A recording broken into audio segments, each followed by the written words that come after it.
Before we begin, I want to tell you something. If you stay with me until the very end of the story, there's a little surprise waiting for you, something I never expected to find, and something you absolutely don't want to miss. So I took a simple day trip to Bushnell, Florida, and ended up standing in front of a forgotten 1888 house that still whispers its past. And because I'm an old soul who loves imagining history, I even created some 1888 time period images to help us step back into the world this family lived in. So please come along with me because this story is too beautiful not to share. Hi everyone, I'm Lucy, and if this is your first time here, a very warm welcome to you. And if you're returning, thank you for spending some time with me again today. I truly appreciate your likes, comments, shares, and your support for my little channel. We're a growing community of seniors, disabled folks, and people who simply enjoy peaceful, meaningful content. I love creating these videos for you, and I hope today's adventure brings you a little joy, a little escape, and maybe even a little inspiration. Today, I'm taking you on a gentle day trip to Bushnell, Florida, right here in Central Florida. I found a beautiful old home, quiet, weathered, surrounded by mossy oak trees, palms, and thick green shrubbery, and I knew immediately it had a story to tell. This is the Thomas R. Pierce house, also known as the Pierce Hotel. It sits in Noble Avenue in Bushnell, Florida, and it was built around 1888. It is the only historic hotel or boarding house from this era still standing in Bushnell, and it is considered an outstanding example of Florida vernacular architect, the kind of home built by local craftsmen using local wood, local tools, and local traditions. Thomas R. Pierce was born in 1849 in Lee County, Alabama. He moved to Florida in the mid-1880s and became a produce grower and shipper, selling cantaloupes, oranges, cucumbers, beans, and squash to merchants in Cleveland, New York, and Tampa. In 1886, he purchased 2 lots at the corner of Noble and Broad Streets for $500, right near the railroad station, a perfect location for business and travelers. He married Fannie Pierce, and together they had 4 children, Gertrude, Ernie, George, S. Rutledge. The house was originally their family home, but it was built large enough to accommodate boarders. A smart decision in a growing railroad town. Thomas passed away in 1913, leaving behind farmland, property in Bushnell, and even holdings in Cayo Costa. Bushnell was founded in 1870, but everything changed when the railroad arrived in 1884. Suddenly, Bushnell became a shipping hub for winter vegetables, citrus, dairy, and poultry. Traveling produce buyers came by train, and they needed places to stay. The Pierce house, just 2 blocks from the railroad station, became one of Bushnell's earliest boarding houses. By 1918, it was officially listed as the Pierce Hotel, operated by Fannie Pierce. After Thomas's death, it became known for its hospitality and cuisine, competing with the nearby Belleville House. Bushnell only had 100 residents at the time, yet it supported 4 hotels because of the booming produce trade. In 1922, the Seville Hotel burned down, so Anna Seville, daughter-in-law of Mary Seville, purchased the Pierce house and ran it as a boarding house until 1955. She lived there until her death in 1963, and the property stayed in the Seville family until 1977. This means the house served travelers for nearly 70 years. So by the 1960s, the house fell into decline, but between 1990 and 1994, it underwent a major restoration. Verandas enclosed, breezeways enclosed, upstairs bedroom converted to a bathroom, marble added to a fireplace, French windows added, original floor plan preserved, and harp pine floors and beaded board walls kept intact. After restoration, it operated as a bed and breakfast. On February 16, 1996, it was officially added to the National Register of Historic Places.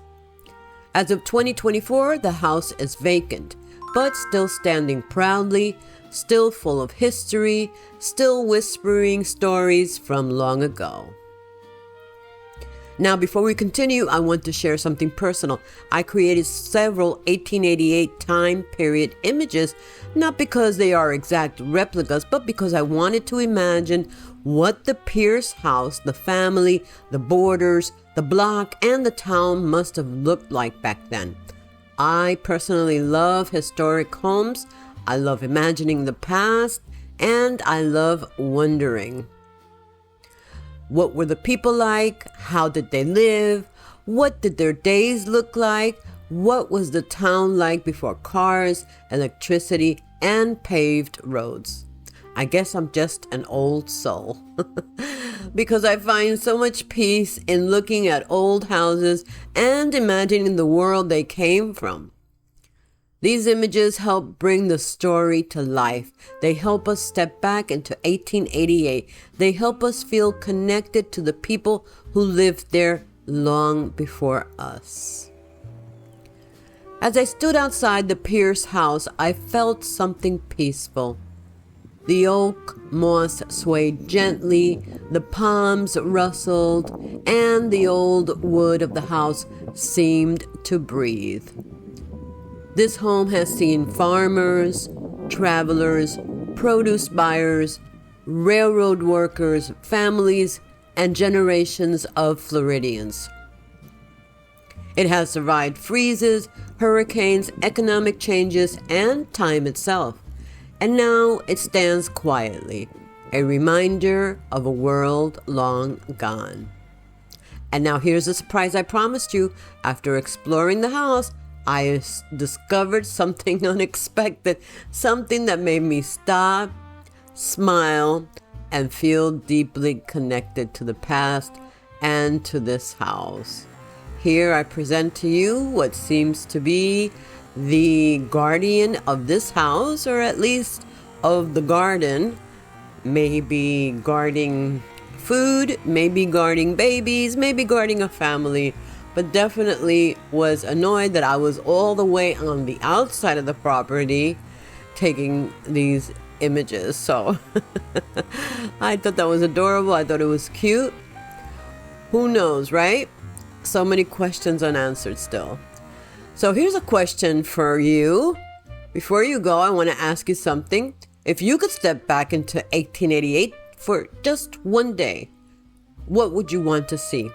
The people, the town, the way life used to be, or maybe just the peace of a simpler world? Please tell me in the comments. Your stories mean so much to me. So, my friends, thank you for watching. Thank you for being here with me again today, and thank you for surviving even when life gets hard.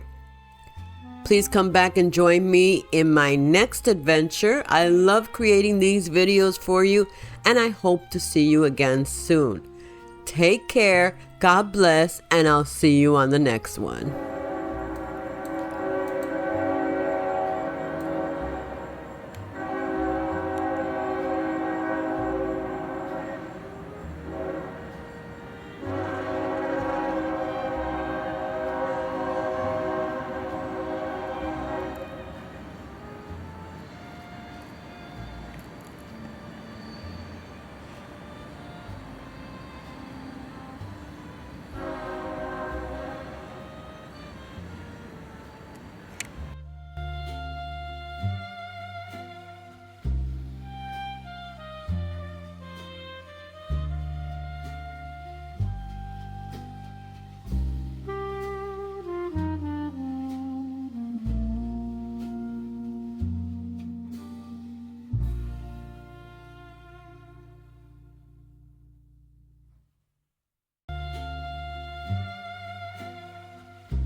Thank you for watching.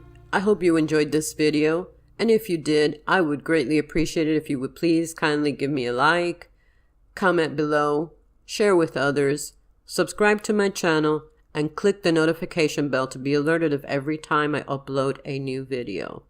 Please come back to see the next one. Until then, bye for now and be blessed.